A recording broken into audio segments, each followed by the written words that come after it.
One of the things I've consistently noticed while reacting to UK content is the fact that so many people say that Americans are dumb, ignorant, insular, and need to get out more. I reacted to a video on how Americans got so stupid and mentioned that one reason Americans don't feel the need to travel is different cultures here in the US that give each state their own feel and personality. I also stated that we have every geographical feature known to man and don't feel the need to go anywhere else for vacation. That was really only scratching the surface, but it seemed to trigger a whole lot of people in the comments who took it as further reinforcing the point of the video I was reacting to. So a lot of Americans don't feel the need to take and go to other countries. I mean, I can't please everyone or really give them contextual comprehension skills either. Do you understand the words that are coming out of my mouth? I guess it's better send them to local corner shops or Tesco's. I would say Walmart, but they don't have Walmart over there in some of these places. The reason being that Walmart's not going to put their stores in a place that might threaten their bottom line of billions. Damn it, John boy, do better. Figured I'd look at 5 reasons Americans don't travel abroad more. Since the 2 reasons I briefly went over had the effect of a social media egging. All right, just do it like this. At the thought that the US is anything more than a singular homogenized country, unblighted by the various immigrants and nationalities that have mixed in the bowl of the single American culture. Here's 5 reasons Americans don't travel abroad more often. Most obvious being the passport. While almost half the country has valid passports, what's the point really? There's so much to see here. If we want to see a donkey paraded into public under the guise of importance, we can just go to DC to see that.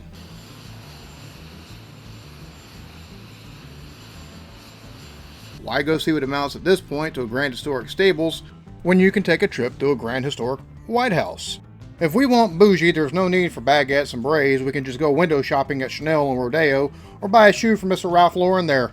Passports cost money and time to acquire, and to be honest, I can go see fjords, volcanoes, beaches, bitches, and men wearing skirts without leaving the US to do so.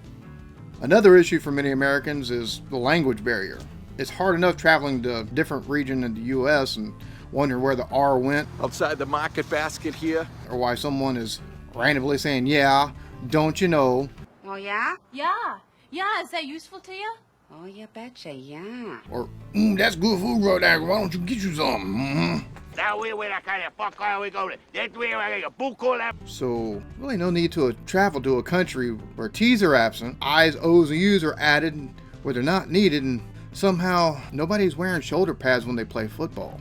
That right there is scary enough for any self-respecting American who isn't hooking, hunting, or bowling for fun. Besides, if we want to eat fried fish and french fries, we can get Long John Silver's and Ore-Ida all pre-seasoned without having to do it ourselves. Outside of that, thanks to 9/11 and the media portrayal of other countries, many here don't know if they'd be safe. They'd be afraid that many countries have things like too much knife crime, the same way many think the U.S. is a wild, wild west.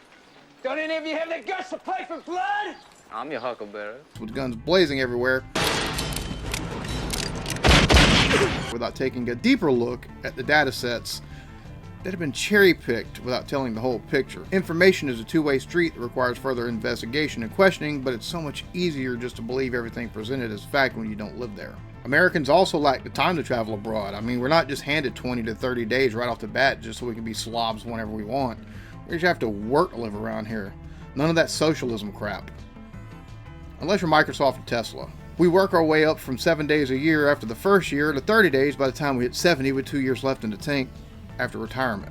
I mean, who in their right mind wants to spend a whole day on the plane so they can sleep off jet lag the next day, run around for another 2 days before hopping back on a plane so they can go back to work jet lagged? No, you can keep that socialism stuff. I mean, it's great for everyone that has it unless they have teeth. And of course, last but not least, you got to have money to travel abroad. Besides, if you have an extra $2,000 to $3,000 laying around, why spend it all going to see old musty castles, hearing foreigners speak, or eating food that you can find in a restaurant here? Traveling to another country is for those with higher disposable incomes. Besides, if you have $2,000 to $3,000 to travel somewhere to eat something called spotted dick, you can just as easily put that money in your savings and find one of those behind a 7-Eleven. And just better hope your insurance can eat the medical costs. It'll come out cheaper that way. Could go into more reasons why Americans don't feel the need or simply can't travel abroad. However, I think this briefest of overviews, it covers a few of the biggest reasons we don't travel abroad more often. I Could have tacked on a few more, including going into reasons why Americans don't have more curiosity to slag off the isolationary, bombastic, nationalistic pride that many are conditioned to be encumbered with, but it'd be better served with its own video. Until then, you just sneer down your noses at us as you enter a community 5 minutes down the road with an accent you can't understand due to years of strong communal breeding. Be proud you're not American. Above all else, be good to each other, love yourselves,